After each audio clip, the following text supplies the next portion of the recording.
ఉన్నప్పటికీ ప్రభా తండ్రి వడగాల్పున్నప్పటికీ ప్రభా నీ సురక్షమైన రెక్కల నీడలో ప్రభా తండ్రి నన్ను సంఘ బిడ్డలందరూ కూడా ప్రభా ఎక్కడ ఏ ఎండ దెబ్బ మమ్మల్ని తగలకుండా ప్రభా వడదెబ్బ మమ్మల్ని తగలకుండా ప్రభా అయ్యా మమ్మల్ని సురక్షితమైన రెక్కల నీడలో ప్రభా అయ్యా సజీవ లెక్కలో ఉంచిన దేవానికి స్తోత్రములు ప్రభా నీకు వందనాలు. ఎంతో గొప్ప దేవుడు ప్రభా అయ్యా నువ్వు మాకు చూపిస్తున్న కృపకై నీకు స్తోత్రములు ప్రభా.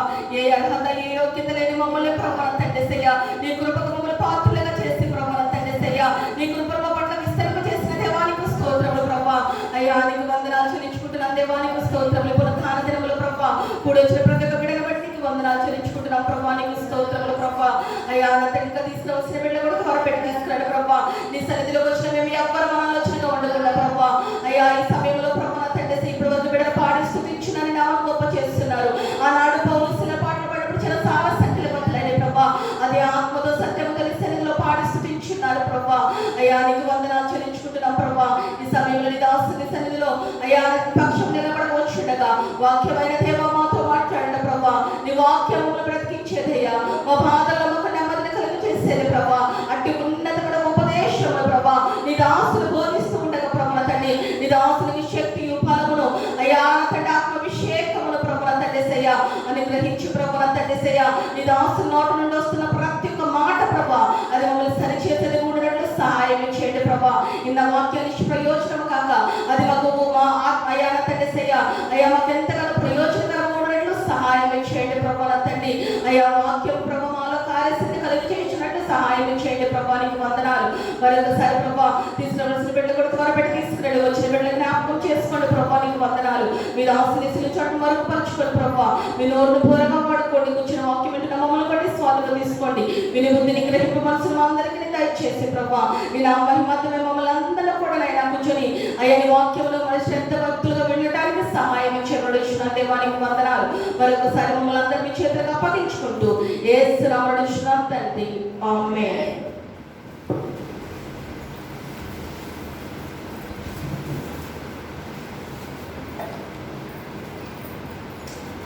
దేవుని ఘనమైన నామమునకు మహిమ కలుగును గాక.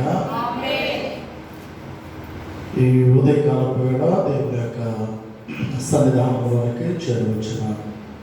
మీకు అందరికీ మన ప్రభువును రక్షకుడైన యేసుక్రీస్తు వారి నామంలో నాకు హృదయపూర్వక వందనాలు తెలియజేస్తాను. అందరికి వందనాలు. చాలా సంతోషం విడారా. మరి ఈ 5వ నెలలో ఈ 4వ పునరుద్ధానపు దినమున దేవుని సన్నిధానంలో మనమందరము ఈ విధంగా కూడి ఉండడానికి కృపనిచ్చిన దేవునికి మహిమ కలుగును గాక. ఇంతవరకు చక్కని పాటలతో చక్కని వాద్యాలతో మరి ప్రభువునికి ఇచ్చిన ఆయా తలాంతులతో ప్రభు నామాన్ని స్తుతిస్తూ గణపరుస్తూ వచ్చారు. చాలా సంతోషం. సమయంలో పిల్లరా కొద్ది నిమిషాలు దేవుని వాక్యాన్ని మనం ధ్యానం చేసుకొని కార్యక్రమాన్ని మనం ముగింపులోకి తీసుకుని వద్దాం. గత వారంలో ఒక మూల వాక్యాన్ని మనం చదువుకున్నాం. మరొకసారి ఆ వాక్యాన్ని మనం చదువుకుని మరికొన్ని అంశాలను మనం ధ్యానం చేసుకున్నాం. లేఖన భాగముల నుండి దినవృత్తాంతముల 2వ గ్రంథము 6వ అధ్యాయము 14వ వాక్య భాగముల నుండి మూల వాక్యంగా వాక్యాన్ని మనం చదువుకున్నాం. దినవృత్తాంతములు 2వ గ్రంథము 6వ అధ్యాయము 14వ వాక్యం చదవండి. యెహోవా ఇశ్రాయేలీయుల దేవా హృదయపూర్వకముగా నిన్ను అనుసరించు నీ భక్తులకు నిబంధనలు నెరవేర్చుచు కృపను చూపుచు నుండు నీ వంటి దేవుడు ఆకాశమందైనను భూమి అందైనను లేడు. చాలండి, చిన్న ప్రార్థన చేసుకున్నాం. మహాగరుడా, మహోన్నతుడా, పరిశుద్ధుడా, నిత్య నివాసి అయిన మా ప్రియ పరలోకపు తండ్రి, మీ యొక్క శ్రేష్టమైన ఉన్నతమైన ఘనమైన నామాన్ని బట్టి మీకు స్తోత్రాలు. ప్రభావితులు నేటి దినం నాయన సన్నిధానంలోనికి మమ్మల్ని క్షేమంగా తీసుకుని వచ్చారు. ఇంతవరకు పాటలతో వాయిద్యములతో నాయన మీరు ఇచ్చిన ఆయా తలాంతులతో మీ నామాన్ని స్తుతించి గణపరిచే భాగ్యం ఇచ్చారు. అందుకు స్తోత్రాలు. సమయంలో ప్రభా నీ వాక్యం మేము వినడానికి ఇష్టపడి ఉండగా ఇదిగో నీ పక్షమును నిలవబడినట్టు మీరు జ్ఞాపకం చేసుకోనండి. అయ్యా మీ సిలువ చాటు నన్ను మరుగుపరచండి. చదవబడిన వాక్యాన్ని మీరే మా వెనుకడిలో దీవించి ఆశీర్వదించమని మీరే నాయన మా కొరకు దీనిని విరచుకొట్టించుమని మీ నామములకి మహిమ చెల్లిస్తూ యేసు నామములకి వేడుకొనుచున్నాము తండ్రి. ఆమేన్. ప్రభువునందు ప్రియులారా, మనం చదివిన ఈ లేఖన భాగం దినవృత్తాంతముల 2వ గ్రంథము 6వ అధ్యాయము 14వ వాక్యాన్ని మనం చదివాం. ఈ లేఖన భాగముల గురించి గత వారంలో చాలా వివరణ మీకు ఇవ్వడం జరిగింది. ఎందుకు ఈ లేఖనములో ఈ విధంగా రాయబడుతూ ఉంది, ఎవరి మాటలు మాట్లాడారు, ఇది మాట్లాడడానికి గల కారణం ఏమిటి అనే విషయాలు చాలా వరకు చరిత్రను మీకు జ్ఞాపకం చేస్తూ వచ్చాను. ఈ రోజున అదంతా మీకు జ్ఞాపకం చేయడానికి సమయం లేదు కనుక నేను త్వరగా ఈ రోజున కొన్ని విషయాలను మీకు జ్ఞాపకం చేయాలని ఆశపడుతూ ఉన్నాను. ఈ దినవృత్తాంతాల 2వ గ్రంథములో 6వ అధ్యాయంలో మనం చదివిన 14వ వాక్యంలో ఉన్నటువంటి ఆ మాటను ఎవరు మాట్లాడుతూ ఉన్నారు అంటే రాజు అయినటువంటి సొలొమోను. ఈ సొలొమోను ఎవరి కుమారుడు అంటే దావీదు రాజు గారి కుమారుడు. దావీదు రాజు గారు దేవుని కొరకు ఒక మందిరాన్ని నిర్మించాలని తాను ఆశపడ్డాడు. కానీ దేవుడు చెప్పాడు, నాయన నీవు రక్తం వలికించిన చేతులతో నా కొరకు మందిరాన్ని కట్టడానికి వీలు లేదు అని చెప్పి దేవుడు ఏం చెప్పాడు అంటే, ఇదిగో నీ యొక్క గర్భవాసమున వచ్చే నీ కుమారుడైన సొలొమోను ద్వారా ఆ మందిరాన్ని నేను నిర్మింప చేస్తానని దేవుడు చెప్పాడు. దేవుడికి స్తోత్రం కలుగునుగాక. అలా సొలొమోను గారి ద్వారా మందిరం నిర్మింపబడిన తరువాత ఆ మందిరమునకు కట్టబడిన పేరు ఏమిటంటే జెరూషలేము మందిరం. ఏ మందిరం చెప్పండి? జెరూషలేము మందిరం. మన యొక్క మందిరం పేరేంటి చెప్పండి? తెలుగులో యెరూషలేం, ఇంగ్లీష్ లో జెరూసలేం. సో జెరూసలేము మందిరంగా అది కట్టబడిన తరువాత ఆ నూతనంగా కట్టబడిన ఆ నూతన మందిరములో రాజైన సొలొమోను ప్రార్థన చేస్తూ ఉన్నాడు. మనం చదివిన భాగం అంతా కూడా తాను చేస్తూ వస్తున్నటువంటి ప్రార్థనలో భాగంగానే మనకు కనబడుతూ ఉన్నది. 14వ వాక్యంలోకి వచ్చినప్పుడు తాను ఏమైనా ప్రార్థన చేస్తూ ఉన్నాడు అంటే, యెహోవా, చదవండి ఇప్పుడు, యెహోవా ఇశ్రాయేలీయుల దేవా, హృదయపూర్వకముగా నిన్ను అనుసరించుచు నీ భక్తులకు నిబంధనను నెరవేర్చుచు కృపను చూపుచు నుండు నీ వంటి దేవుడు ఆకాశమందైనను భూమి అందైనను లేడు. అనగా పిల్లరా, ఈ సొలొమోను రాజు దేవుని యొక్క గొప్పతనాన్ని గురించి, దేవుని యొక్క ఔన్నత్యాన్ని గురించి తాను మాట్లాడుతూ ఏమంటూ ఉన్నాడంటే, దేవా యెహోవా, నీవు ఎవరు అంటే నీవు నీ యొక్క భక్తులు ఎవరైతే నిన్ను హృదయపూర్వకంగా అనుసరిస్తా ఉన్నారో ఆ అనుసరించే భక్తులకు నీవు ఏం చేస్తావు అంటే, మొదటిగా నిబంధనలు నీవు నెరవేరుస్తావు, రెండవదిగా వారి పట్ల నీవు కృపను చూపు దేవుడవై ఉన్నావు. దేవునికి స్తోత్రం కలుగునుగాక అని చెప్పి ఈ సొలొమోను రాజు దేవుని యొక్క గొప్పతనం గురించి, దేవుని యొక్క ఔన్నత్యాన్ని గురించి తాను మాట్లాడుతూ దేవుని సన్నిధిలో ప్రార్థిస్తూ ఉంటాడు. నిజమే, దేవుడు తాను కృపను చూపే దేవుడే కానీ ఆయన ఎన్నడూ కూడా మనకు కృపను ఇయ్యలేని దేవుడు కాదు. ఆయన తన యొక్క వాగ్దానములను, తన నిబంధనను మన జీవితంలో నెరవేర్చే దేవుడే కానీ నేను నెరవేర్చలేను అనే దేవుడు కాదు మనం నమ్ముకున్నటువంటి దేవుడు. కనుక ప్రియులారా, ఈ ఉదయకాలం త్వరగా కొన్ని విషయాలు మీకు జ్ఞాపకం చేస్తాను. అటువంటి దేవుని సన్నిధిలో ఈ సొలొమోను రాజు ప్రార్థన చేస్తూ ఇశ్రాయేలు ప్రజల పక్షాన తాను వేడుకుంటూ ఉన్నాడు దేవుడిని. అయితే ఈరోజు ఈ సందర్భంలో మనల్ని ధ్యానిస్తున్న ఈ యొక్క అంశములో దేవుడు తన కృపను మనకు అనుగ్రహించాలి అంటే, దేవుడు తన యొక్క నిబంధనను మన జీవితంలో తాను నెరవేర్చాలి అంటే మనం ఏం చేయాలి అన్నదే ఇప్పుడు గొప్ప ప్రశ్న. గత వారంలో 2 విషయాలు మీకు జ్ఞాపకం చేస్తాను. ఎవరైనా గుర్తు చేయగలరా? ఒకటి పాస్టర్ గారు మినహా చెప్పండి. ఒకటి, సామెతల గ్రంథంలో 3వ అధ్యాయంలో 1వ వాక్యంలో రాయబడుతున్నట్లుగా, ఇదిగో ఎవరైతే దేవుని కుమారులుగా, దేవుని కుమార్తెలుగా లేక దేవుని పిల్లలుగా ఉంటారో వారు దేవుని యొక్క ఆజ్ఞలను వారు హృదయపూర్వకంగా గైకొనే వారై ఉండాలి. దేవునికి స్తోత్రం కలుగునుగాక. దేవుని యొక్క ఆజ్ఞలను వారు అనుసరించు వారై ఉండాలి. రెండవదిగా గత వారంలో మనం ధ్యానించిన మాటలో మనం నేర్చుకున్న మాట ఏమిటంటే, హృదయపూర్వకముగా దేవునికి మొర్ర పెట్టుకునే వారై ఉండాలి. కీర్తన గ్రంథంలో 145వ కీర్తన అక్షరించాలి. 119వ కీర్తన 145వ వాక్యంలో రాయబడుతున్న మాట చదవండి ఒకసారి. అది 119, 145. యెహోవా హృదయపూర్వకముగా నీకు నేను మొరపెడుతున్నాను, నీ కట్టడలను నేను గైకొనున్నట్లు నీవు నాకు ఉత్తరమిమ్ము. అంటే దేవుడి యొక్క జవాబు, దేవుడు మనకిచ్చినప్పుడు అలా సమాధానం ఎలా మనము పొందుకోగలుగుతాము అంటే ఎప్పుడైతే హృదయపూర్వకంగా దేవుడి సన్నిధిలో మనం మొర్ర పెడుతూ ఉన్నామో, దేవుడికి హృదయపూర్వకంగా మనం మొర్ర పెట్టినప్పుడు కృప చూపే దేవుడు, ప్రేరణ నిబంధనలు నెరవేర్చే దేవుడు మన జీవితాల్లో ఆయన తప్పకుండా మనము పెట్టిన మొరకు ఆయన జవాబును మనకు అనుగ్రహించే దేవుడు అయి ఉన్నాడు. దేవుడికి స్తోత్రం కలుగుగాక. కాబట్టి పిల్లల గత వారం ఈ 2 విషయాలు మీకు చాలా సుదీర్ఘంగా వివరించాను. ఈరోజు మరికొన్ని విషయాలు మీకు జ్ఞాపకం చేస్తాను. చూడండి, అపోస్తలుడైన పౌలు గారు రోమీయులకు రాసిన పత్రిక 6వ అధ్యాయము 17వ వాక్యంలో రాయబడిన మాటను ఒకసారి మనం చదువుకుందామండి.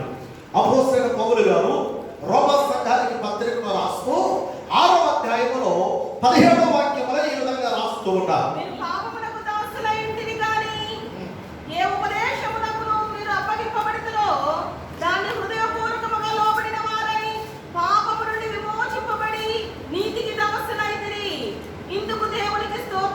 హల్లెలూయా చెప్పాలందరూ హల్లెలూయా.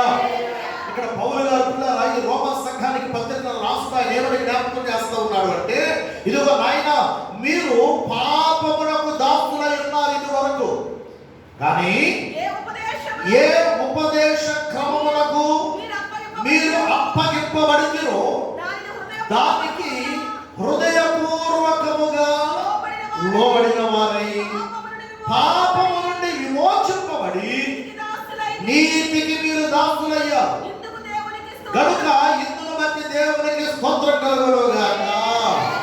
ఆమేన్ చెప్పండి ఒకసారి. ఎందుకు పిల్లలు మనము దేవునికి స్తోత్రం చెప్పాలి అంటే, మునుపు మనము పాపములో ఉన్నటువంటి వారు, మునుపు మనము దేవునికి దూరస్తులుగా ఉంటున్నటువంటి వారు, మునుపు మనము అనీతిమంతులుగా బ్రతుకుతున్నటువంటి వారు. కానీ దేవుని యొక్క మహాకృపను బట్టి పాపములో ఉన్నటువంటి మనలను, దేవునికి దూరస్తులుగా ఉన్నటువంటి మనలను, ఎందుకు పనికిరాని స్థితిలో ఉన్నటువంటి మనలను దేవుడు తన యొక్క కృప ద్వారా ఆయన మనల్ని రక్షించుకున్నాడు. దేవునికి స్తోత్రం కలుగుగాక. ఇప్పుడు మనము పాపములో ఉన్నవారము కాదు, దేవుని కృపను బట్టి మనము ఇప్పుడు నీతిమంతులముగా తీర్చబడిన వారము, నీతికి మనము దాసులమై ఉన్నాం. ఇంతకుముందు దేనికి దాసులమై ఉన్నామండి? చెప్పాలి దేనికి? పాపములకు దాసులమై ఉన్నాం. కానీ దేవుని యొక్క మహాకృపను బట్టి దేవుడు మనల్ని రక్షించుకున్న తర్వాత, తన స్వరక్తం ఇచ్చి మనల్ని కొనుక్కున్న తర్వాత, ఆయన రక్తము ద్వారా మన ప్రతి పాపములను కడిగి వేసిన తర్వాత, ఆయన కల్వరి శిలువలో చిందించిన రక్తము ద్వారా మనల్ని పవిత్రపరిచిన తర్వాత మనం ఇప్పుడు పాపములకు దాసులము కాము. మనము ఎవరికి దాసులం అంటే నీతికి దాసులం. దేనికి దాసులం? నీతికి దాసులం. మనము నీతికి దాసులము కనుక అట్టి నీతిని మనకు అనుగ్రహించిన అట్టి దేవునికి స్తోత్రములు తెలియజేస్తూ మనం ఏం చేయాలి అంటే, అట్టి దేవుని కనుక హృదయపూర్వకముగా మనము లోబడి ఉండాలి. అందులో స్తోత్రం చెప్పండి. ఏం చేయాలి చెప్పండి? హృదయపూర్వకముగా దేవునికి లోబడి ఉండాలి. అక్కడ చదువుతున్న మాటలు మీరు అదే గమనిస్తారు. హృదయపూర్వకముగా మీరు లోబడిన వారై ఉండాలి. లోబడిన వారై ఉండాలి. ఈరోజు ప్రభుత్వ దేవుని బిడ్డలారా, దేవునికి మనం ఎంత లోబడితే దేవుడు మనల్ని అంతగా హెచ్చిస్తాడు. దేవునికి మనం ఎంత లోబడితే దేవుడు అంతగా మనల్ని ఆశీర్వదిస్తాడు. దేవునికి మనం ఎంతగా లోబడితే దేవుడు అంతగా తన కృపను మన పట్ల విస్తరింపజేస్తాడు. దేవునికి మనం ఎంతగా లోబడితే అంతగా దేవుడు తన నిబంధనలు మన పట్ల ఆయన నెరవేరుస్తూ ఉంటాడు. చెప్పండి హల్లెలూయా. కాబట్టి ఇక్కడ అపోస్తలుడైన పౌలు గారు రోమా సంఘానికి పత్రికను రాస్తూ తెలియజేస్తున్న మాటదే, అయినా మునుపు మీరు పాపమునకు దాసులై ఉన్నారు, కానీ ప్రభు తన స్వరక్తము చేత మిమ్మల్ని అట్టి పాపము స్థితిలో నుంచి, అట్టి దాస్యత్వంలో నుంచి మిమ్మల్ని విడిపించి ఆయన నీతిని మీకు మీకు అనుగ్రహించాడు. అందును బట్టి మీరు దేవునికి స్తోత్రం చెబుతూ దేవునికి మీరు ఏం చేయాలి అంటే హృదయపూర్వకంగా లోబడి ఉండండి. లోబడి ఉండాలి. అందుకని బైబిల్ రాయబడుతున్న మాట పేతురు పత్రికలో, ఇదిగో మీరు దేవునికి లోబడి ఉండండి, అపవాదుని ఎదిరించండి, అప్పుడు వాడు మీ యొద్ద నుండి పారిపోవును అని రాయబడుతూ ఉంది. ఒకసారి లేఖనాన్ని చదువుదాం, చూడండి. లేఖన భాగంలో పిల్లలు మనం గమనిస్తూ ఉన్నప్పుడు యాకోబు రాసిన పత్రిక 4వ అధ్యాయము ఒకసారి 7వ వాక్యాన్ని మనం చదువుదాం. కాబట్టి చదవండి. దేవునికి లోబడి ఉండి అపవాదిని ఎదిరించుడి, అప్పుడు వాడు మీ యొద్ద నుండి పారిపోవును. అర్థమైన గట్టిగా ఒకసారి దేవుని స్తోత్రం చెప్పండి. ఎవరికి లోబడి ఉండాలంటండి? దేవునికి మనం లోబడి ఉండాలి. ఎప్పుడైతే దేవునికి మనం లోబడతామో అప్పుడు దేవుడు ఏం చేస్తాడో తెలుసండి? తన శక్తి చేత, తన బలము చేత, తన అభిషేకం చేత మనం అభిషేకిస్తాడు. అప్పుడు మనం ఒకవేళ దుష్టుడు మన దగ్గరికి వచ్చాడు అనుకోండి, అప్పుడు ఆ దుష్టుడు మనం ఏం చేయాలో తెలుసా? దేవుడు మనకిచ్చిన అధికారమును బట్టి, దేవుడు మనకిచ్చిన బలమును బట్టి, దేవుడు మనకిచ్చిన అభిషేకమును బట్టి దుష్టుడు మనం ఎదిరించవచ్చు. ఎప్పుడైతే వాడిని ఎదిరిస్తామో వాడు మన యొద్ద నుండి ఏమైపోతాడంట? చెప్పండి, ఏమైపోతాడు? పారిపోతాడు. కాబట్టి దేవునికి లోబడడం చాలా ప్రాముఖ్యం. దేవునికి మనం లోబడి జీవించడం చాలా ప్రాముఖ్యం. అందుకని మోషే భక్తుని ద్వారా ఇశ్రాయేలు ప్రజలకు దేవుడు తెలియజేస్తున్న మాటలే ద్వితీయోపదేశ కాండములో ఒకసారి చూడండి, త్వరగా 11వ అధ్యాయములో 4వ వాక్యాన్ని ఒకసారి చూడండి. ద్వితీయోపదేశ కాండము 11వ అధ్యాయము 4వ వాక్యం అండి. చదవండి. మీరు మీ దేవుడైన యెహోవాకు లోబడి ఆయనకు భయపడి ఆయన ఆజ్ఞలను అనుసరించి ఆయన మాటలు విని ఆయనను సేవించి ఆయనను హత్తుకొని ఉండవలెను. దేవుని స్తోత్రం కలుగుగాక. చూడండి, మోషే భక్తుని ద్వారా దేవుడైన యెహోవా తన ప్రజలకు ఇశ్రాయేలులకు తెలియజేస్తున్న మాట ఇది. మోషే తెలియజేస్తూ ఉన్నాడు. మోషే దేవుడు చెప్పినట్లుగా తను ఆలకించిన తరువాత తన ప్రజలను ఇశ్రాయేలుతో చెప్తూ అంటాడు, ఆయన ఇదిగో మీ దేవుడైన యెహోవా, ఆయనకు మీరు ఏమై ఉండాలి అంటే ఆయనకు మీరు లోబడి ఉండాలి. రెండవదిగా మీరు ఏమై ఉండాలి అంటే అక్కడ రాయబడుతున్న మాటలు మీరు చదవడం ఒకసారి. మొదటిగా ఆయనకు మీరు లోబడి ఉండాలి. రెండవదిగా ఆయనకు మీరు భయపడాలి. మూడవదిగా ఆయన ఆజ్ఞలను మీరు అనుసరించాలి. నాలుగవదిగా మీరు ఆయన మాటలు వినాలి. ఐదవదిగా ఆయన మీరు సేవించాలి. ఆరవదిగా మీరు ఆయనను హత్తుకొని ఉండాలి. గట్టిగా స్తోత్రం చెప్పండి. ఇప్పుడు ఒక్క వచనములోనే మోషే భక్తుని ద్వారా దేవుడు ఇశ్రాయేలు ప్రజలకి ఎలా తెలియపరుస్తున్నాడో చూడండి. 6 విషయాలను మనం గమనిస్తున్న ఒక్క వచనంలో దేవునికి మనం లోబడి ఉండాలి, దేవునికి మనం భయపడాలి, దేవునికి పిల్లలు ఆయన ఆజ్ఞను మనం అనుసరించాలి, దేవునికి మనం సేవించాలి, దేవుని పిల్లలు మనం ఏం చేయాలన్న విషయాన్ని ఇక్కడ పిల్లల మోషే భక్తుల ద్వారా దేవుడు మనకు జ్ఞాపకం చేస్తూ ఉన్నాడు. కనుక మన జీవితంలో కూడా మనం దేవునికి లోబడడంతో పాటుగా దేవునికి మనం భయపడడం కూడా చాలా ప్రాముఖ్యం. మనకి ఎక్కడ భయం ఉంటుందో తెలుసండి. దేవుడు అంటే మందిరంలో ఉన్నంతసేపు, మందిరంలో ఉన్నంతసేపు అమ్మో దేవుడు, అమ్మో అమ్మో అమ్మో. కానీ మందిరం బయటికి వెళ్ళామనుకోండి మళ్ళా యథారాజా చెప్పట్లా మందిరంలో కాదు పిల్లారా, బయటికి వెళ్ళినప్పుడే కాదు పిల్లారా, మనం ఎక్కడ ఉన్నా దేవుడు మనను చూస్తున్నాడన్న భయం మనలో చెప్పండి. హల్లెలూయా. మనం ఒంటరిగా ఉన్నా, మనము 10 మంది మధ్యలో ఉన్నా, మనము ఒంటరిగా పిల్లలు ఎక్కడ పొలంలో ఉన్నా, ఇంటిలో ఉన్నా, పిల్లలు ఉద్యోగంలో ఉన్నా, మనం వ్యాపారంలో ఉన్నా, మనం ఎక్కడ ఉన్నా, అలానే 10 మంది మధ్యలో మనం ఉన్నాం. దేవుడి మందిరంలో ఎంత భయముతో అయితే దేవుడి సన్నిధిలో మనం ఉంటున్నామో అలానే అక్కడ కూడా దేవుడు చూస్తున్నాడు, దేవుడు కనిపెడుతున్నాడు. దేవుడు నన్ను బాగుగా ఎరిగినవాడు, నేను కూర్చోవడం, నేను లేవడం నా దేవునికి తెలుసు అని చెప్పి మనం కనుక భయపడి దేవుని భయంతో మనం బ్రతుకుతూ ఉంటే దేవుడు ఏం చేస్తాడో తెలుసా?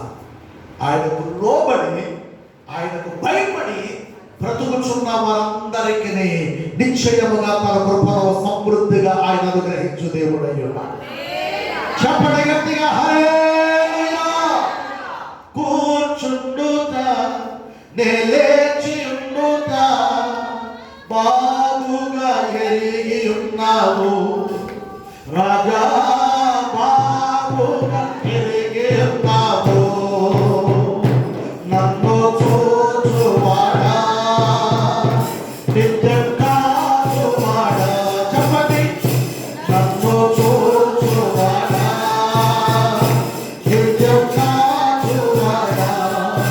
పరిశోధించి తెలుసుకున్నావు.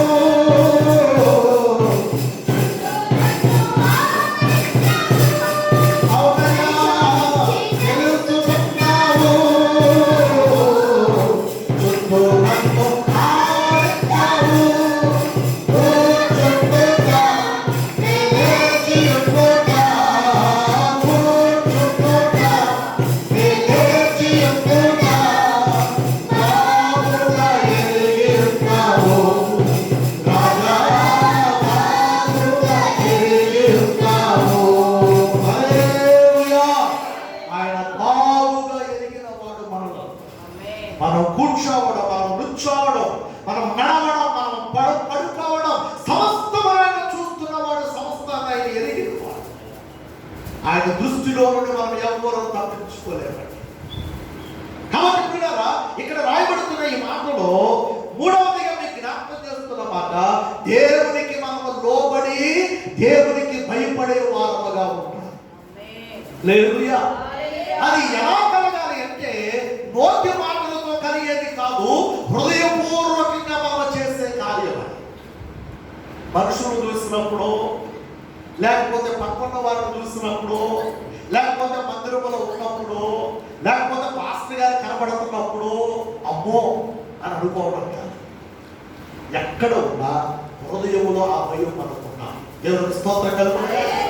ఎప్పుడైతే ఆ భయం మనం కలిగి ఉంటామో, బైబిల్లో రాయబడుతున్న మాట, మనము పాపములో పడిపోము. పాపములో పడిపో.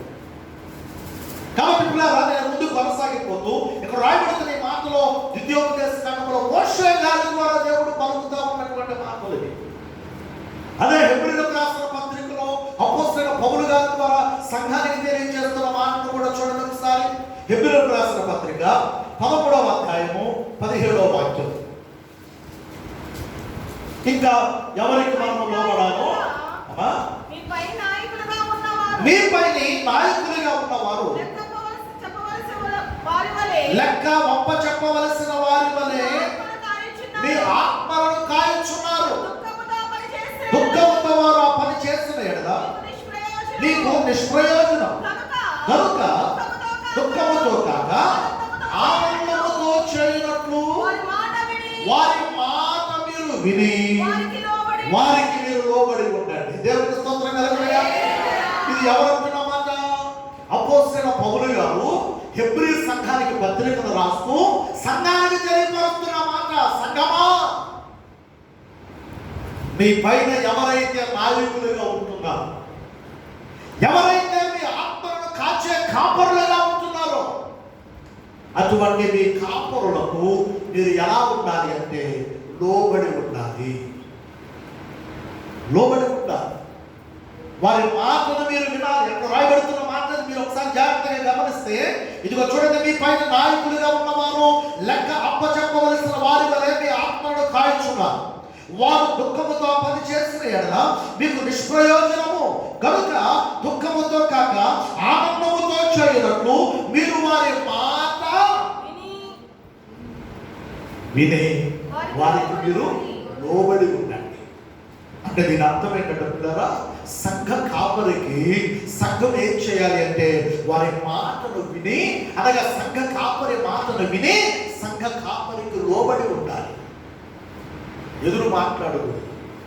ఒకవేళ ఏదైనా సలహా ఇవ్వాలా, తప్పు లేదు, సలహా ఇవ్వచ్చు. కానీ ఎప్పుడు సలహా ఇవ్వాలి అంటే ఒంటిరిగా కూర్చున్నప్పుడు లేదా అవసరమైతే కూర్చొని, అయ్యారు ఇలా కాదండి, అలా అయితే బాగుంటుందేమో, అయ్యారు అలా కాదండి, ఇలా అయితే బాగుంటుందేమో అని సలహా ఇవ్వచ్చు, తప్పులేదు. కానీ ఎప్పుడూ కూడా దేవుడి సావుకునికి ఎదురు మాట్లాడకూడదు. అక్కడ రాయబడుతున్న మాట మీరు గమనించండి. కారణం ఏంటంటే వారు ఎవరు అంటే మన ఆత్మలను కాయుచున్న కాపరులు. ఇప్పుడు కాపరికి ఏముంటుంది చెప్పండి? ఒక బాధ్యత ఉంటుంది. ఆ బాధ్యత ఏంటి చెప్పండి? ఇక్కడ వ్యవసాయదారులు ఉన్నారు కదా, రైతులు ఉన్నారు కదా. సో మీరు చెప్పండి, ఉదయం మన ఇళ్ళ దగ్గర నుంచి గేదెలను లేకపోతే గొర్రెలను మేకలను కొంతమంది తోలికెళ్తారు. రైతులందరూ పొలానికి వాటిని తోలికెళ్ళరు. కొంతమంది కాపులకు వాటిని అప్పగిస్తారు. వాళ్ళు ఉదయం తోలికెళ్ళిన తర్వాత వాళ్ళ బాధ్యత ఏంటి చెప్పండి? సాయంత్రం వచ్చేటప్పటికి చక్రయ్య బాగా చెప్పారు. సాధ్య స్తోత్రం చెప్పండి. ఉదయం వాళ్ళు ఎంత జాగ్రత్తగా వాటిని మన ఇంటి దగ్గర నుంచి తీసుకెళ్లారో, సాయంత్రం అయ్యేటప్పుడు ఏం చేయాలో మళ్ళా వాటిని జాగ్రత్తగా తీసుకొచ్చి అప్పచెప్తారు. కాపరి బాధ్యత. ఇప్పుడు ప్రియులారా, మనం లేఖనానుసారంగా మనం చూస్తూ ఉంటే దేవుని యొక్క వాక్యములు మనం గమనిస్తూ ఉంటే వాక్యం మనకి ఏం బోధిస్తూ ఉన్నదంటే, ఇదిగో ఎవరైతే మీ పైన నాయకులుగా ఉండి మీకు వాక్యోపదేశం చేస్తా ఉన్నారో వారు ఎలాంటి వారంటే లెక్క అప్పచెప్పవలసిన వారు. వారు ఎలా లెక్క అప్పచెప్తారో తెలుసా? ఇక్కడ ఏమన్నారు మిమ్మల్ని? ఇక్కడ ఏమి మిమ్మల్ని అనరు. ఇక్కడ ఏమి మిమ్మల్ని బాధపరచరు. ఇక్కడ ఏమి మిమ్మల్ని నిందించరు. ఇక్కడ ఏమి మీ మీద తగలరు. మరి ఏం చేస్తారో తెలుసా? ఎవరిని బట్టి అయితే వారికి దుఃఖం వస్తూ ఉందో, ఎవరిని బట్టి అయితే వారికి బాధ కలుగుతూ ఉందో, ఎవరిని బట్టి అయితే వారి యొక్క హృదయంలో వ్యాధి వస్తూ ఉందో వారిని బట్టి అది పరమన ఉన్నటువంటి ఆ పరమ నాయకుడికి వారు చెప్పుకుంటూ ఉంటారు. ప్రభువా, ఇదిగో తిమోతి గారు అయ్యా తిమోతి గారు మాట వింటలేదయ్యా, అయ్యా నీ సన్నిధికి రావడం లేదయ్యా, అయ్యా ఒక్కసారి దర్శించయ్యా. ఎవరికి చెప్పేది? ఒకవేళ నేను తిన్నగా తిమోతి గారి దగ్గరికి వెళ్ళి, తిమోతి గారు మీరు ప్రార్థనకు రావట్లేదేంటి? మీరు ఎందుకు రాదు? దేవుడు ఎన్ని మేలు మీకు చేయలేదు, ఇది మీకు న్యాయమేనా? మీకు ఇది అని నేను అన్నాను అనుకో, ఇప్పుడు వారికి ఏమొస్తుంది? అందుకని కాపరు ఏం చేస్తాడో తెలుసా? వాక్యాన్ని బట్టి అది ఆ కాపరు చెప్పుకుంటాడు, అయ్యా ఇదిగో నీవు ఇచ్చిన సంఘం అయ్యా, అయ్యా నీవు ఇచ్చిన మందయ్యా, ఈ మందలో ఇదిగో పలానా గొర్రె తప్పిపోతుందయ్యా, పలానా గొర్రె జారిపోతుందయ్యా, పలానా గొర్రె ఇదిగో మార్గంలో తొలగిపోతుందయ్యా, నీకు దూరం అయిపోతుందయ్యా అని వారి గురించి ఆయన చెప్పుకుంటాడు. లెక్క చెప్తాడండి. ఎప్పటికప్పుడు సంఘ కాపరు అంటే ఏదో ఊరికి వచ్చేసి వెళ్ళిపోయేవాడు కాదు. ఎప్పటికప్పుడు పిల్లల సంఘాన్ని గురించి ఆలోచిస్తూ, ఎప్పటికప్పుడు ఆత్మల గురించి విచారిస్తూ, ఎప్పటికప్పుడు పిల్లల వారిని గురించి ప్రార్థిస్తూ, వారి గురించి దేవుని సన్నిధిలో విజ్ఞాపన చేస్తూ ఉంటాడు సంఘ కాపరి. ఈ విషయం సంఘానికి అర్థం కాదు. పొరపాటున కనుక పాస్టర్ గారు రాలేదనుకో, ఆ మా ఇంటికి ఎందుకు వస్తాడు? ఒకవేళ వచ్చాడనుకో, ఆయనకి ఆ 10 పాట 16 మా ఇంటికి వస్తాడు. కుమారు గారు అంతే. రాకపోతేనేమో మేము గుర్తున్నాం అసలు కానీ, వస్తేనేమో ఆయన పడాపాట లేదు పిల్లల. ఒక బాధ్యతను తాను తీసుకొని ప్రతి ఒక్కరూ దేవునిలో ఎదగాలి, ప్రతి ఒక్కరూ దేవునిలో స్థిరపడాలి, ప్రతి ఒక్కరూ దైవ రాజ్యానికి సంసిద్ధులు కావాలి. ప్రభు త్వరగా రాబోతున్నాడు కనుక ప్రతి ఒక్కరిని సిద్ధపరచాలి అని ప్రతి సంఘ కాపరి యొక్క పోరాటం అదే. అటువంటి సంఘ కాపరులకు, అటువంటి నాయకులుగా ఉన్నటువంటి వారికి, అటువంటి లెక్క అప్పచెప్పవలసిన వారిగా ఉండవలసిన వారికి మనం చేయవలసింది ఏంటో తెలుసా? వారు చెప్పే మాటను విని వారికి లోబడి మనం ఉండగలిగితే దేవుని యొక్క కృప నిశ్చయముగా దేవుడు వారికి సమృద్ధిగా అనుగ్రహిస్తాడు. అర్థమైన ఇష్టమైన గట్టిగా స్తోత్రం చెప్పండి. అలా కాని పక్షములో దైవజనుడు కనుక, సంఘ కాపరి కనుక, నాయకుడి కనుక ఒకవేళ మనల్ని గురించి తాను కన్నీరు కారిస్తే మనకు ఎంత మాత్రం కూడా ప్రయోజనం ఉండదు, నిష్ప్రయోజనం అయిపోతుంది. ప్రతిదీ దాని ఏదో భయపెట్టడానికో ఇదేదో పిల్లలు లోపరుచుకోవడానికి చెప్పాల్సిన మాటలు కాదు, కానీ దేవుడి మాటను బట్టి మీకు జ్ఞాపకం చేస్తూ ఉంటాను. ఎందుకంటే ఈ రోజు పిల్లల మనం గమనిస్తూ ఉన్నప్పుడు సొసైటీ ఎలా ఉన్నదంటే, మనం దేవుడి వాక్యాన్ని ఉన్నది ఉన్నట్లుగా చెప్పే ప్రయత్నం చేసినా ఎక్కడ ఏ వంక పట్టుకున్నామని చూసేవాళ్ళు ఎక్కువైపోయారు. లేదండి, దేవుడి మాట అంతే. హల్లెలూయా. దేవుడి మాటలు మనం ఎవరు బతికులం కాదండి. కనుక దేవుడి మాటను బట్టి మీకు జ్ఞాపకం చేస్తున్న మాట ఏమిటంటే, దేవునికి మనం లోబడాలి. తర్వాత మన పైన ఉన్న నాయకులకు కూడా మనం ఏం చేయాలి చెప్పండి? లోబడాలి. వారి మాటలు వినాలి. వాక్యానుసారంగా మేము ముందుకు సాగిపోవాలి. తద్వారా దేవుడు మనకిచ్చేటటువంటి ఆ కృపను మనం సమృద్ధిగా అనుభవించగలుగుతాము. దేవుడికి స్తోత్రం కలుగునుగా. ఇక్కడ ఒక మాట మీకు అర్థం కావాలి. కృప అంటే ఏంటో మొదట మీరు గుర్తించాలి. కృప అంటే ఏంటి చెప్పండి? కృప అంటే ఏమీ లేదండి. నా వైపు చూడండి. కృప అంటే ఏమీ లేదు. పనికి రాని వారిని పనికొచ్చే వారిగా ఎంచడం, అర్హత లేని వారికి అర్హతను కలిగించడం, అదే కృప. దేవుడు మనకిచ్చిన కృప ఏంటంటే, ఒకప్పుడు మనం ఎందుకు పనికిరాని వారు, కానీ ఆయన కృప ద్వారా పనికిరాని మనలను పనికొచ్చే పాత్రలుగా దేవుడు చేస్తున్నాడు. హల్లెలూయా. విలువలేని మనకు దేవుడు విలువనిచ్చాడు. ఎందుకు? ఉపయోగం లేని మనలను ఉపయోగకరమైన వారిగా దేవుడు నిలవబెట్టాడు. సమాజంలో ఒకప్పుడు మనల్ని చేరరించుకున్న వారి ఎదుటే ఈరోజు మనల్ని గణపరిచే వారిగా దేవుడు నిలవబెట్టాడు. హల్లెలూయా. అందుకని జ్యోతిరాజు గారు చక్కని పాటని మధ్యకాలంలో వారు రిలీజ్ చేశారు. కృపయే కృపయే నేనేమయ్యున్నాను నీ కృపయే, కృపయే కృపయే నే బ్రతికి ఉన్నానంటే కృపయే, అర్హత లేకున్నా ప్రేమించావు నీ కేవలం నీ కృపయే, యోగ్యత లేకున్నా హెచ్చించావు ఇది కేవలం నీ కృపయే, అర్హత లేకున్నా నీ కృపయే, యోగ్యత లేకున్నా హెచ్చించావు ఇది కేవలం నీ కృపయే. కృపయే కృపయే నేనేమయ్యున్నాను నీ కృపయే, కృపయే కృపయే నే బ్రతికి ఉన్నానంటే కృపయే, కృపయే కృపయే కృపయే నేనేమయ్యున్నాను నీ కృపయే, కృపయే కృపయే నే బ్రతికి ఉన్నానంటే కృపయే. హల్లెలూయా. అర్హత లేని మనకు అర్హతను కల్పించి, యోగ్యత లేని మనను దేవుడు జ్ఞాపకం చేసుకుని తన కృప ద్వారా మనల్ని హెచ్చించి ఈ రోజున ఈ స్థితిలో మనల్ని నిలబెట్టి వచ్చాడు అంటే ఇదేమనుకుంటున్నారు?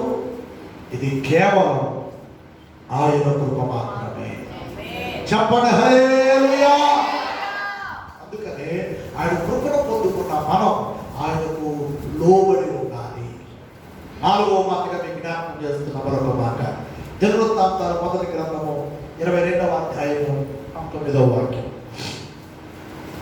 దినవృత్తాంతముల మొదటి గ్రంథము చదవండి 22:19. కావున హృదయపూర్వకముగా నీ దేవుడైన యెహోవా వెదకుటకు నీ మనస్సులను దృఢపరచుకొని ఆయన నిబంధన మందసమును దేవునికి ప్రతిష్ఠితమైన ఉపకరణములను ఆయన నామము కొరకు కట్టబడు ఆ మందిరములోనికి చేర్చుటకై మీరు పూనుకొని దేవుడైన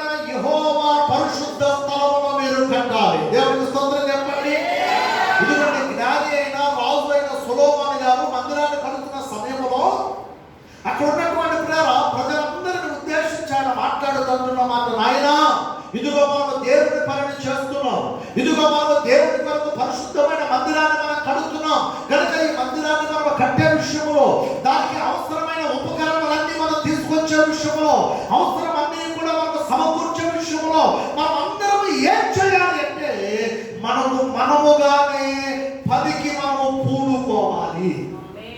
ఏం చేయాలి చెప్పండి, ఏం చేయాలి? పనికి పూనుకోవాలి. అంటే దాని అర్థం ఏంటంటే పని చేసే దాని కొరకు మనం ఇష్టపడాలి.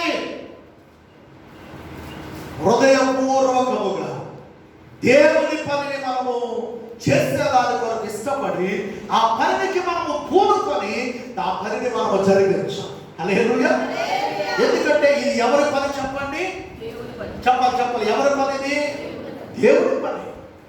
దేవుని పనిని చేసే విషయంలో మనం ఎవరు కూడా ఒత్తులేసుకోకూడదండి. అమ్మా వింటున్నారా? ఒత్తులేసుకోకూడదు. దేవుడు మనకిచ్చిన శక్తి కొలది, దేవుడు మనకిచ్చిన ఆరోగ్యం కొలది, దేవుడు మనకిచ్చిన బలం కొలది, దేవుడు మనకిచ్చిన అవకాశం కొలది. దేవుని పనిని చేసే దాని కొరకు మనకు మనంగానే పూనుకోవాలి, చేయాలి దేవుని పని. వాళ్ళు చేస్తారులండి, వీళ్ళు చేస్తారులండి, నేను ఒక్కదాన్నే చేయకపోతే ఏమవుతుందండి, నాకు పని ఉందండి, నేను ఎడతానండి అంటే మిగిలిన వాళ్ళ పనులు లేదు.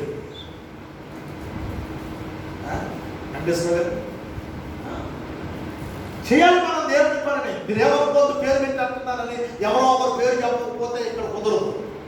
అందుకని తన తిమోతి గారి పేరు వాడే, ఇప్పుడు వెంకటేశ్వర పేరు వాడే. అయ్యగారు మమ్మల్ని అంటున్నారు అనుకోవద్దు. దయచేసి అర్థం చేసుకోనండి, ఇది దేవుని పని, దేవుడు మనకు అప్పగించిన దేవుని పని. హల్లెలూయా చెప్పండి. దేవుని పనిని మనం ఎవరు కూడా ఒత్తులు మారి వ్యవహారంగా ఉండకూడదండి. దేవుడు మనకి ఇచ్చినటువంటి ఆ యొక్క పనిని మనం సంపూర్ణంగా జరిగించాలి. దేవుడు మనకి ఇచ్చిన పనిని మనం హృదయపూర్వకంగా జరిగించాలి. అంతే తప్ప పిల్లరా మనం దాన్ని కనుక ఒకవేళ వాయిదా వేస్తాం అనుకోండి, ఒకవేళ చేద్దాం అనుకున్నప్పుడు అవకాశం మనకు రాకపోవచ్చు, అవకాశం కుదరకపోవచ్చు. యేసయ్య గారి గురించి ఎంతమందికి తెలుసు? అందరికీ తెలుసా? చేతులు ఎంతమంది తెలుసు? అందరూ అయ్యి నీకు ఎవరో తెలియదా? వినమని చెప్తావు. యేసయ్య గారి గురించి ఒక చిన్న సాక్ష్యాన్ని నేను విన్నాను. వారు చాలా దేవుని కొరకు గొప్ప పరిచయం చేస్తారు. కేవలం మన ఆంధ్ర తెలంగాణలోనే కాకుండా అనేక రాష్ట్రాల్లో అనేక దేశాల్లో సహితం దేవుని కొరకు బలమైన పనిని వారు చేస్తారు. చిరుకు పిల్లల వారి యొక్క ఆఖరి దశలో అనుకోకుండా వారు బాత్రూంలో కాలు గారు పడిపోవడం, ఆ పడిపోయిన తర్వాత వారు కూడా ఇంచుమించుగా మంచానికే వారు ఉండిపోవడం, ఆ తర్వాత పిల్లల నిదానంగా వారి యొక్క ఆరోగ్యం క్షీణించడం, అదంతా జరుగుతూ వచ్చిన క్రమంలో ఒకరోజు యేసయ్య గారు వారితో ఉన్నటువంటి కొంతమంది నాయకులు ఉన్నారు. సో వారందరినీ కూడా రమ్మని చెప్పారట. మొత్తం పిల్లలు వారందరూ కూడా అక్కడికి వచ్చిన తర్వాత చెప్పారంట, అబ్బాయి ఇదిగో మీరు అందరూ కూడా నాతో పాటు కాసేపు ఆరాధన చేయండి అని చెప్పారట. మొత్తం మీద పిల్లలు వారందరూ కూడా ప్రియారిక దైవ సాగులు చెప్పారు కనుక వారి ఆత్మలో తన్మయమైపోయి వీరందరూ కలిసి ఆయన మంచం చుట్టూ కూడుకొని వారు దేవుడిని ఆరాధన చేస్తూ వారు అలాగే సమయాన్ని గడుపుతూ ఉంటే యేసయ్య గారంట ఆ ఆరాధనలో లీనమైపోయి ఒకేసారి ఉండి పట్టమని పళ్ళు కొరిగారంట. ఎప్పుడైతే ఆయన పళ్ళు కొరిగాడో వీళ్ళకి కొమ్మ తిన్నారు. వీళ్ళు అమ్మో ఏంటి అయ్యగారు పళ్ళు కొరుకుతున్నారండి అని చెప్పి ఆరాధన ఆపేసి అయ్యగారి దగ్గరికి అయ్యగారు అంటే ఆయన పట్ట పళ్ళు కొరికి గట్టిగా వినేస్తున్నాడు అంట చెయ్యి. వీళ్ళకి భయం వేసిందమ్మో ఏమైపోయింది కానీ. అప్పుడు ఆయనతో నా సేవకులు ఆరాధన కాస్త ఆఫ్ చేసి అయ్యా అని చెప్పప్పుడు ఆయన నిదానంగా కళ్ళు తెరిసి ఏంట్రా ఆరాధన ఆపేరేంట్రా అన్నాడంట. అంటే వాడు పిలుచుకునే పిలుపులే. అప్పుడు వాళ్ళు చెప్పారంట, అయ్యా మీరు పట్టపట్టాన్ని పడు కొరుకుతున్నారు, బిగ తీసుకుంటున్నారు, మాకు భయం వేస్తుందయ్యా, ఏం జరుగుతుందయ్యా అని చెప్పి వాళ్ళు అడిగినప్పుడు ఆయన చెప్పాడంట, ఏమీ లేదురా అది అపవాదిగా ఉన్నాడే, వాడు నవ్వుతాడా కనపడుతున్నాడురా, నేను యేసయ్యను అడుగుతున్నా, యేసయ్య ఒక్క అవకాశం నాకు ఇస్తే మరలా ఈ పడక మీద నుంచి కనుక మరలా నేను లేవనెత్తితే ఈ ప్రపంచాన్ని నీ కొరకు ఒక్క ఊపేస్తానయ్యా నాకేం కాలేదురా అది కాదు, ఆ పనికి మాలను నా ఎదురుగా నిలబడి నవ్వుతున్నారా అని చెప్పారు. ఈ మాటను బట్టి మీరు అర్థం చేసుకోరండి. మరణ పడకలో ఉన్న ఆయన యొక్క ఆశ, ఆయన యొక్క ధ్యాస, ఆయన యొక్క కోరిక ఒకే ఒక్కటి, నా ప్రభువు కొరకు నేను ఏదైనా చేయాలి. కొట్ట గంటగా చెప్పకూడదు.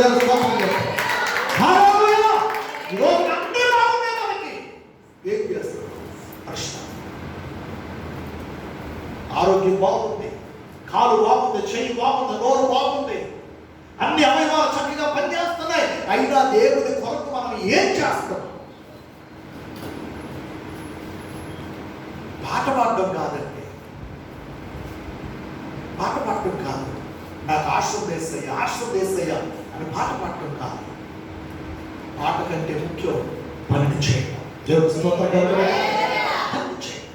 దేవుడు మనకు అప్పగించిన పని అది ఏదైనా కావచ్చు, అది చిన్నదా పెద్దదా అన్నది మన దృష్టిలో మనకు కనబడొచ్చేమో, కానీ దేవుడి దృష్టిలో వాడు ముందొచ్చిన వాడైనా వెనకొచ్చిన వాడైనా ఎప్పుడు వచ్చినా వారికి ఒకే జీతం ప్రభు ఇచ్చినట్లుగా నువ్వు చిన్న పని చేసినా పెద్ద పని చేసినా ఏ పని చేసినా ఆ పనికి తగిన ప్రతిఫలం నిశ్చయముగా నా దేవుడు నీకు అనుగ్రహించునుగాక.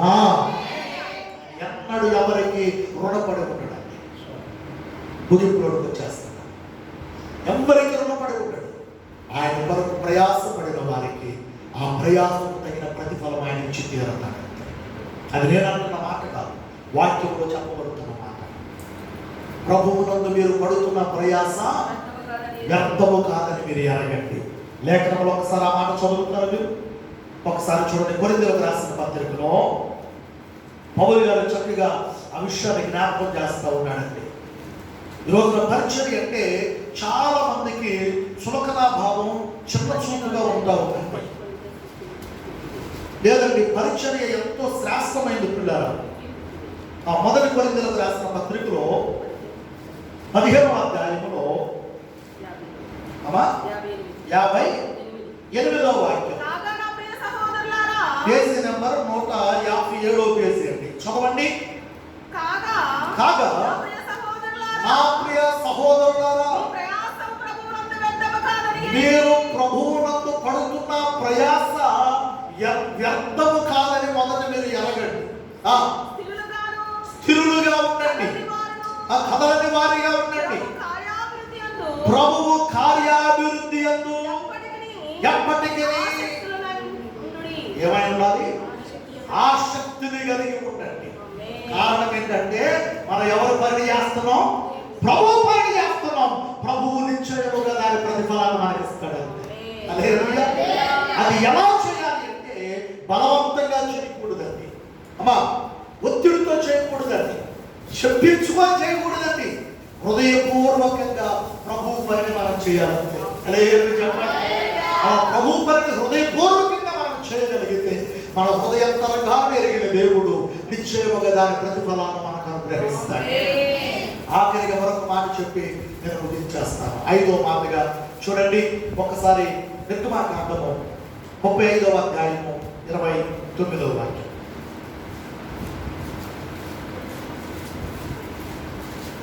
నిర్గమాకాండము 35వ అధ్యాయము 29వ వాక్యం.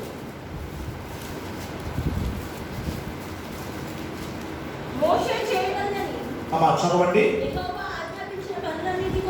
యెహోవా ఆజ్ఞాపించిన పనులన్నిటి కొరకు ఇశ్రాయేలులో పురుషులేమి స్త్రీలేమి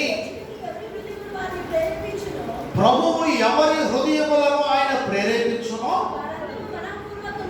వారందరూ మనపూర్వకముగా యెహోవాకు అర్పణములను తెచ్చారు. దేవునికి స్తోత్రం చెప్పండి. ఇక్కడ మనం గమనిస్తున్న మాట ఏమిటంటే 5వ మాట, హృదయపూర్వకమైనటువంటి అర్పణలు దేవునికి మనం ఇవ్వాలి. హృదయపూర్వకంగా ఇవ్వాలి. ఏది ఇచ్చినా హృదయపూర్వకంగా ఇవ్వాలి. ఇందాక మనం అనుకున్న మాట ఏంటి? ఏ పని చేసినా చెప్పాలి. అమ్మా చెప్పండి, ఏ పని చేసినా హృదయపూర్వకంగా చేయాలి. ఇప్పుడు ఏది మనం దేవునికి ఇచ్చినా చెప్పట్లా, కలియాలి హృదయపూర్వకంగా. ఆమె నువ్వు ఇది ఎందుకు ఇచ్చావు అని ఆయన అడగడు. నువ్వు ఎంతెందుకు ఇచ్చావు అని ఆయన చూడడు. నువ్వు ఇచ్చినది ఏదైనా కానీ హృదయం పూర్వకంగా ఆయనకి ఇస్తే చాలు, దాన్ని ఆయన అంగీకరిస్తాడు. మీరు ఎలా చెప్పగలరు పాస్టర్ గారు ఇది అంటారా? ఒకరోజు ప్రభు కానుక పెట్టి దగ్గర కూర్చున్నారు. అందరూ గొప్ప గొప్ప వాళ్ళు అందరూ వచ్చి కానుకలు వేస్తూ ఉన్నారు. అందరి కానుకలను ప్రభు చూసి చూసి చూసి చూసి ఆయన గమనిస్తూ ఉంటే ఒక వీధ విధవరాలు, ఒక వృద్ధురాలు, ఒక ముసలావిడ నిదానంగా నడుచుకుంటూ వచ్చి ఒక 2 కాసులు ఆమె దగ్గర ఉన్నాయి తీసుకొని ఆ 2 కాసులు ఆ కానుక పెట్టిలో వేసింది. అంతే. వెంటనే ప్రభు అప్పుడు దాకా మౌనంగా కూర్చున్న ఆయన ఏమన్నారో తెలుసా? ఇదిగో మీ అందరికంటే ఈమె ఇచ్చిన కానుక శ్రేష్టమైనది అని ప్రభు చెప్పాడు. ఎప్పుడైతే ఆ మాట చెప్పాడో మిగిలిన వాళ్ళందరికీ చాలా కోపం వచ్చింది. ఏమేసింది ఈ ముసలి? ఏమేసింది? చక్రి గారు 2 కాసులు వేసింది. 2 కాసులు పట్టుకుని ప్రభు ఏమంటున్నాడు? మా పాస్టర్ గారు మొత్తం మీద వాక్యం పట్టుకున్నారు. చెప్పండి, అది లూకాసు వార్త 21వ అధ్యాయం 3వ వచనం చదవండి. ఈ బీద విధవరాలు అందరికంటే ఎక్కువ వేస్తారని నీతో నిశ్చయముగా చెప్పుచున్నాను. వారందరూ ఏం చేస్తారు? వారికి సమృద్ధిగా ఉండి సమృద్ధిగా కలిగిన దానిలో నుండి వారైతే కానుకలు వేస్తారు. కానీ ఈమె తన లేని అనగా తనకు ఏమీ లేని పేద స్థితిలో ఉండి కూడా తనకు కలిగినంతా కూడా తన జీవనం అంతా తీసుకొచ్చి వేసేసారు. హల్లెలూయా. ఇప్పుడు వీళ్ళందరూ ఎవరు గొప్ప? హలో, మాట్లాడట్లా. కలిగి ఉన్న దాని నుంచి ఏదో కొంత తీసుకొచ్చి ఇవ్వడం గొప్ప, అసలు ఏమీ లేకపోయినా ఉన్నదంతా తీసుకొచ్చి అది రూపాయ, 2 రూపాయల, 100 రూపాయల, పావుల, 5 పైసల మొత్తం మీద ఉన్నది హృదయపూర్వకంగా తీసుకొచ్చి దేవునికి ఇవ్వడం గొప్ప. అందుకని ప్రభు అన్నారు, ఇవ్వడం గొప్ప కాదు, ఇచ్చేది హృదయపూర్వకంగా ఇవ్వడం గొప్ప. దేవునికి స్తోత్రం కలుగుతుంది. అందుకని పౌలు గారు కొరింథీ సంఘంతో ఏమంటాడంటే, నాయనా ఇదిగో మీరు ఏమి ఇస్తారో ఎంత ఇస్తారో నాకు అనవసరం, దేవుడికి మీరు ఎలా సమర్పిస్తారో నాకు అనవసరం, కానీ మీరు ఇవ్వాల్సిన విధానం ఏంటంటే లేఖనాన్ని చదవడం ఆఖరి వచ్చినది. కొరింథీయులకు రాసిన 2వ పత్రిక 9వ అధ్యాయంలో పౌలు గారు సంఘానికి చెబుతున్న మాట ఇది. చూడండి ఒకసారి. 9వ అధ్యాయము 5వ వాక్యం నుంచి చదవండి ఒకసారి. 2వ కొరింథీ 9వ అధ్యాయము 5వ వాక్యం. కావున లోగడ ఇచ్చేదమని మీరు చెప్పిన ధర్మము పిసినితనముగా ఇవ్వక ధారాళముగా ఇవ్వవలెనని చెప్పి సహోదరులు మీ యొద్దకు ముందుగా వచ్చి దానిని జమ చేయటకై వారిని హెచ్చరించుట అవసరమని తలంచితిని. 6వ వాక్యం. కొంచెముగా విత్తువాడు కొంచెముగా పంట కోస్తాడు, సమృద్ధిగా విత్తువాడు సమృద్ధిగా పంట కోస్తాడు. అవి ఈ విషయమై చెప్పవచ్చు. చూసుకోండి. 7వ వాక్యంలో పౌలు గారు కొరింథీ సంఘానికి చెప్తున్న మాట, నాయనా సలుగు కొనకయు బలవంతముగా కాకయు ప్రతి వాడును తన హృదయములో ఇచ్చుకొనిన ప్రకారము ఇయ్యవలెను.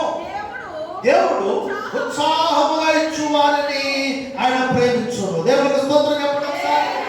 ఈ మాట జాగ్రత్తగా మనం అర్థం చేసుకోవాలంటే, ఏమాత్రం పెడర్థంలోకి వెళ్ళామా మనకున్నటువంటి ఫీజులు ఎగిరిపోతాయి. పెడర్థాలు తీయకూడదు. దేవుడి వాక్యంగానే మనం తెలుసుకోవాలి. ఈరోజు చాలా మంది ఈ విషయాల్లో వాదోపవాదనలు చేస్తూ ఉన్నారు. వారు ఎన్ని వాదనలు చేసినా వాక్యం ఎప్పటికీ మారదు.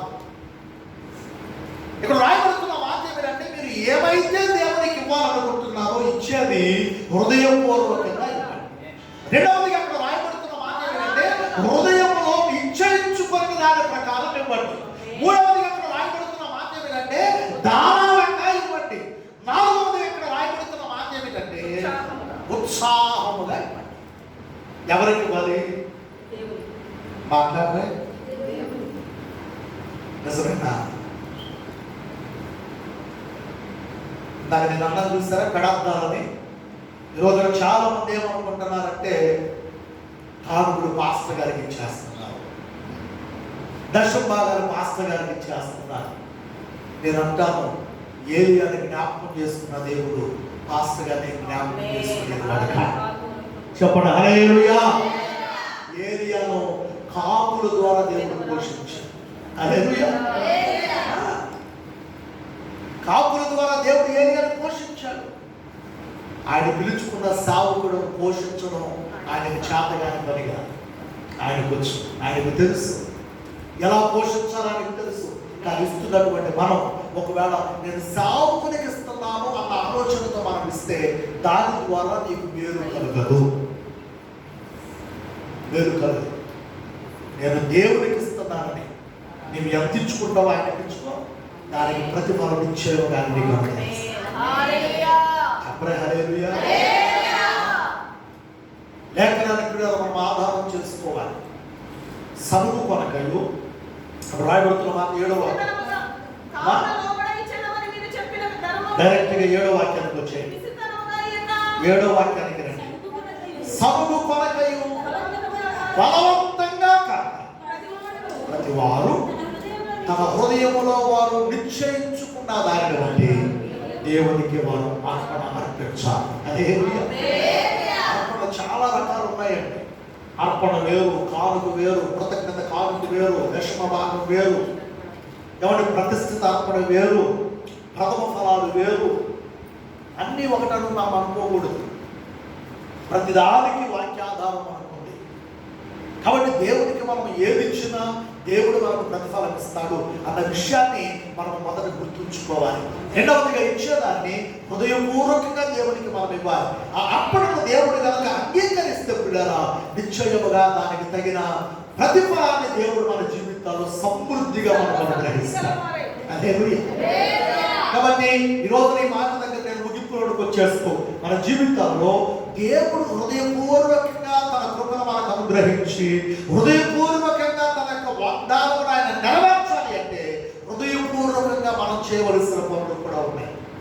మనం ఏమి చేయకుండా దేవుడు నాకు చేయాలండి, దేవుడు నేను అనుకున్నవి జరిగించేయాలండి, దేవుడు నేను అనుకున్న కార్యాలు నాకు సఫలపరచాలండి అని మనం అనుకుంటే పిల్లరా అది మన మూర్ఖత, మన అవిధేయత అవుతుంది తప్ప మరొకటి కానే కాదు. కాబట్టి దేవుడు మనం ఆశీర్వదించడానికి ఆయన సిద్ధంగా ఉన్న దేవుడు కనుక మనం కూడా మనం చేయవలసిన ఏవైతే ఉన్నాయో వాటిని మనం చేద్దాం. దేవుడి ద్వారా మనకు రావలసిన ప్రతి ఈదిని ఆశీర్వాదాన్ని మనం సమృద్ధిగా పొందుకుందాముగాక. దేవుడి మాటలు మనం వినికిడిలో దీవించి ఆశీర్వదించునుగాక.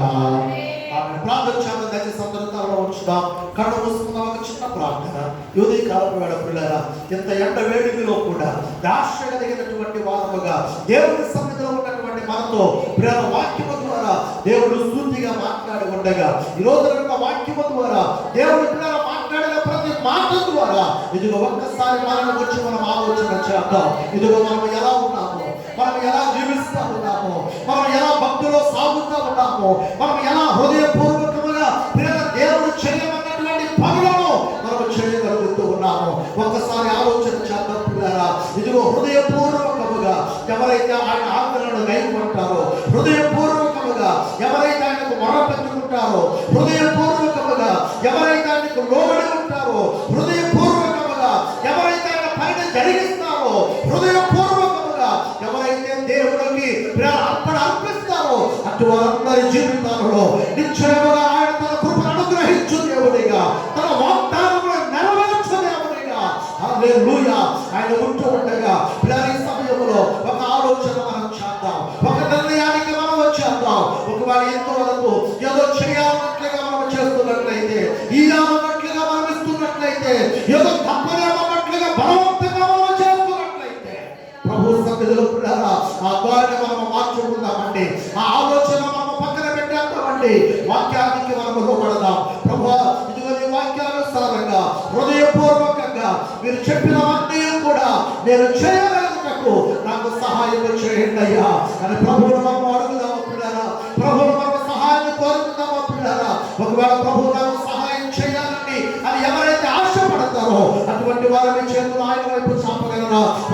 ప్రార్థన చేయాలని ఆశపడుతూ ఉన్నాను. హల్లెలూయా, హల్లెలూయా, హల్లెలూయా. ఆయన వాగ్దానం చేస్తున్న దేవుడు పిల్లారా, ఆయన మాట ఇచ్చిన దేవుడు పిల్లారా, ఆయన ఏదైనా మన జీవితంలో చేయగలిగిన శక్తివంతుడు, సమర్థుడైన దేవుడు. హల్లెలూయా. ఈ ఉదయకాలపు వేళ నిజముగా నీకు ఆశ ఉన్నట్లయితే బలవంతంగా కాక, ఒత్తిడితో కాక, ఇష్టపూర్వకంగా నీ చేతులు ఆయన వైపు నువ్వు చాపగలిగితే ఇదిగో నీ కొరకు నేను ప్రార్థన చేయాలని ఆశపడతా ఉన్నా. హల్లెలూయా, హల్లెలూయా, హల్లెలూయా. ప్రభువా నీకు స్తోత్రాలు నాయనా. ఈ ఉదయకాలపు వేళ ఎంతమంది బిడ్డలైతే అయ్యా చేతులు నీ వైపు చాపి ప్రభువా మాకు సహాయం చేయండి అయ్యా, ఇదిగో హృదయపూర్వకముగా మేము ఏమైతే చేయాలని నీ వాక్కుగా మీరు మాతో మాట్లాడుతూ వచ్చాము, అట్టి ప్రతి కార్యమును మేము చేయగలుగుతాము. మాకు సహాయం చేయండి అయ్యా, మమ్మల్ని బలపరచండి అయ్యా, మమ్మల్ని ధైర్యపరచండి అయ్యా, మమ్మల్ని ప్రోత్సహించండి అయ్యా. పరిశుద్ధాత్ముడా నీ శక్తితో మమ్మల్ని నింపండి అయ్యా. మేము ఎక్కడ నాయనా లోకం వైపు చూడగా, ఎక్కడ లోకం యొక్క పోకడ మేము పోక, ఎక్కడ లోకం యొక్క ఆలోచనలోకి మేము రాక, హల్లెలూయా, ఈ వాక్యానుసారముగా మేము భక్తిని చేయడానికి మాకు సహాయం చేయండి. ఎక్కడ మనుషుల వైపు మమ్మల్ని చూడనివ్వకుండా, విశ్వాసమునకు కర్తయు దానిని కొనసాగించువాడవైన యేసువైన నీ వైపు చూస్తూ మేము ముందుకు అడుగులు వేయడానికి సహాయం చేయండి. ప్రతి అడ్డంకులను తొలగించండి, ప్రతి ఆటంకులను తొలగించండి.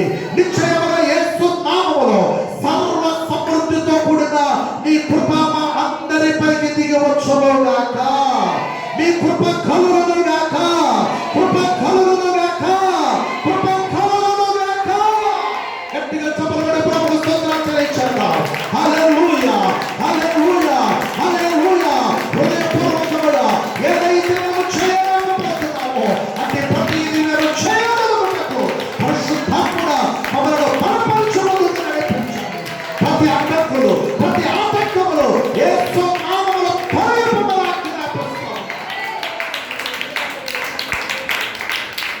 మీ కృపను సమృద్ధిగా మాకు అనుగ్రహించండి. మీరు ఇచ్చిన ప్రతి నిబంధన, ప్రతి వాగ్దానమునకు మమ్మల్ని పాత్రులుగా చేయండి అయ్యా.